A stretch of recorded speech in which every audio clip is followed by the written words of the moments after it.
దొంగే దొంగ దొంగ అన్నట్టున్నది. ఓడగొట్టాలనుకున్నది కాంగ్రెస్ వాళ్ళు కడియం శ్రేణిని గెలిపించింది. బీఆర్ఎస్ శ్రేణులు కష్టపడి గెలిపించడం జరిగింది. ఈరోజు ఆల్రెడీ సచ్చిన శివం కడియం శ్రేణి తెగించున్నా. సో కాబట్టి ఇంకా కడియం శ్రేణి నా ఎంట్రీగా కూడా పీకలేడు. తప్పకుండా 6-100 కాస్త ఆలస్యమైన గణపురం నియోజకవర్గానికి ఉప ఎన్నిక రావడం ఖాయం.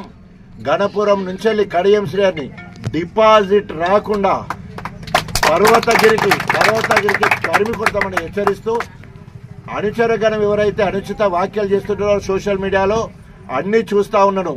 ఒకవేళ కనుక సందర్భం అవకాశం వచ్చాయంటే కడియం శ్రేణి గురించి మాట్లాడడానికి చాలా ఉన్నది. వాళ్ళ టీడీపీ నాయకులను అడిగితే కడియం శ్రేణి గారు కామాంధుడని అనేక సందర్భాలలో మరి హనుమకొండ టీచర్ కాలనీలో కావచ్చు, పర్వతగిరిలో కావచ్చు చెప్పులతో కొట్టిన సందర్భం ఉన్నది. సొంత భార్యనే టీచర్ కాలనీలో చెప్పుతో కొట్టడం జరిగింది.